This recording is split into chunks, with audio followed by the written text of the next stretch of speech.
Hi friends, मैं आप लोगों को कॉम्प्लेक्स एनालिसिस का बहुत इंपॉर्टेंट क्वेश्चन बताने जा रहा हूँ। क्वेश्चन है कि मॉडुलस में e power z equal to 1 where z equal to x plus i y then find y का मान बताना है। ठीक, क्वेश्चन है कि मॉडुलस में e power z equal to 1 आपको दिया है और जेड कोई कॉम्प्लेक्स नंबर है जो x plus i y form का है और उसमें से वाई का मान बताना है क्या होगा। तो मैं आपको सोल्यूशन बता दूँ। मैं इस क्वेश्चन को सॉल्व करने से पहले मैं कुछ बेसिक टर्म बता देता हूँ, कुछ बेसिक रिजल्ट बता देता हूँ जिससे आपको लगाने में आसानी होगी।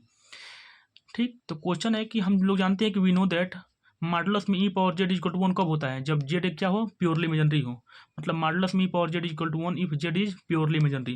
तो आपको जानना पड़ेगा प्योरली इमेजिनरी क्या होता है। तो मैं आपको प्योरली इमेजिनरी थोड़ा बता देता हूँ। देखिए यहाँ से क्या होता है, यहाँ से अगर प्योरली इमेजिनरी की बात करें तो जेड कोई कॉम्प्लेक्स नंबर है, x plus i y form का होगा, तो इसको प्योरली इमेजिनरी ही बोलेंगे। जब रियल पार्ट जीरो होता है, केवल इमेजिनरी पार्ट होता है, उसे बोलते हैं प्योरली इमेजिनरी पार्ट। मतलब z equal to x plus i y complex number है, किस फॉर्म का होगा, आपको बोलना है इसको प्योरली इमेजिनरी। तो एक्स बराबर जीरो बोलेंगे तभी तो प्योरली इमेजिनरी होगा ना, क्योंकि बस हमको इमेजिनरी टर्म रखना है।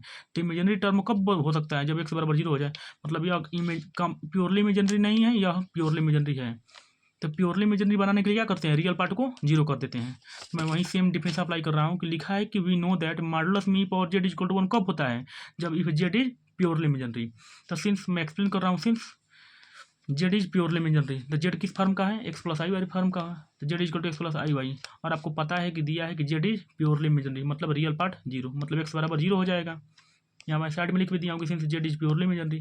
मैं इसको अप्लाई ऐसा, इसको बताने का मेरा उद्देश्य है इस क्वेश्चन पे अप्लाई करना। ठीक, तो नाउ जेड इज टू कैसा फॉर्म का हो जाएगा, जब एक्स बराबर जीरो होगा तो जेड क्या हो जाएगा, आई वाई हो जाएगा। तो यहाँ पे रख के देखिए क्या 1 आ रहा है। तब मॉडुलस में e power z equal to modulus में ई पावर की जेड की जगह पे आई वाई रखेंगे, तो मॉडुलस में ई पावर आई वाई।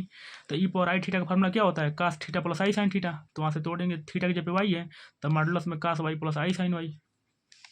तो पता है कि आपको मॉडुलस में कोई भी complex number a plus i b form का होता है तो स्क्वायर रूट में a square plus b square हो जाता है ना।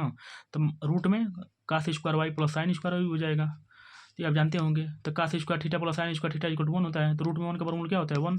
तो मतलब modulus e power z equal to 1 कब होगा, जब जेड प्योरली इमेजिनरी हो जाए। मतलब आपको ई के पावर वाला को क्या बनाना है, प्योरली इमेजिनरी बनाना है। मतलब इस रिजल्ट बताने से आप क्या समझे कि जब भी आपको कोई क्वेश्चन मॉडुलस में e power z equal to 1 लिखा होगा, ये कब हो सकता है, जब जेड प्योरली इमेजिनरी हो जाए। ये तो फिक्स के लिए है ना। मान लीजिए कि ई के पावर जो भी होगा उस नंबर को क्या होना पड़ेगा, प्योरली इमेजिनरी। तो मैं सेम रिजल्ट इस पर अप्लाई कर रहा हूँ।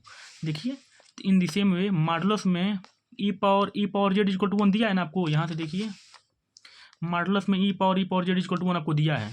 ठीक, तो मैं इसको अप्लाई कर रहा हूँ कि मॉडुलस में e power z equal to 1 if e power z is purely imaginary. कौन ई पावर जेड, इस ई के पावर जो भी होगा वो प्योरली इमेजिनरी होगा।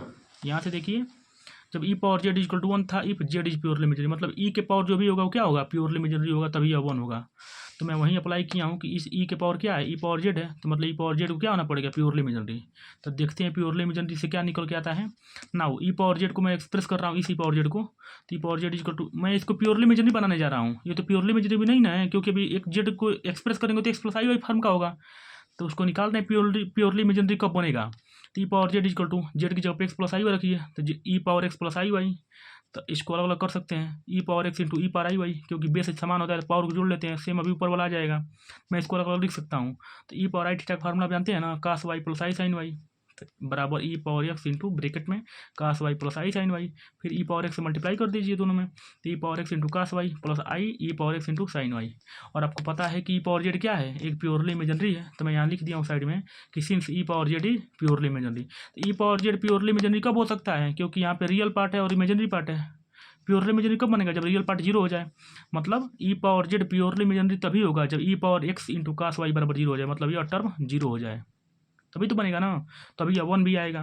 तो वी नो, आपको पता है कि e power x into cos y तो जीरो हो गया, और पता है आपको किसी भी दो, मान लीजिए ई पावर एक्स एक नंबर है और कास वाई एक नंबर है, तो दो नंबर का प्रोडक्ट जीरो होता है, तो इसका मतलब क्या हुआ, या तो दोनों में से कोई एक जीरो है, नहीं तो दोनों जीरो है।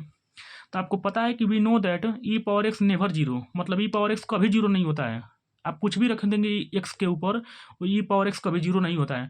जब दो नंबर का प्रोडक्ट अगर जीरो है, ई पावर एक्स कभी जीरो नहीं हो सकता है, तो एक ही पॉसिबिलिटी है ना कि कास वाई जीरो हुआ होगा, ई पावर एक्स नेवर भी जीरो। तो जब दो नंबर का प्रोडक्ट अगर जीरो है और ई पावर एक्स कभी जीरो हो ही नहीं सकता है, तो only one possibility cos y equal to zero. तो मैं सेम वहीं अप्लाई कर रहा हूँ। This imply that cos y बराबर जीरो। तो काश वाई जीरो कब होता है, काश वाई इक्वल टू काश 2n + 1 × π/2। अब n का मान इंटीजर रखते जाइए, 0 1 2 3 रखेंगे, सबका मान 0 आता है, ठीक ना। तो दिस इंप्लाई दैट काश से काश कैंसिल हो जाएगा, y बराबर 2n + 1 × π/2 और n बिलोंग टू इंटीजर है। ऐसा क्यों होता है, मैं इन जनरल फॉर्म लिखा हूँ, काश के टेबल में 0 कितने अंश का मान होता है, काश 90 अंश का। तो आप इन जनरल में लिखेंगे तो काश 2n + 1 × π/2 का मान यहाँ n बराबर 0 1 2 3 -1 रखते जाइए, सबका मान 0 आएगा। तो y बराबर 2n + 1 × π/2, n belongs to integer, यही y का मान है, यही सोल्यूशन है। Thank you. वीडियो अच्छा लगे तो लाइक कमेंट सब्सक्राइब जरूर करें।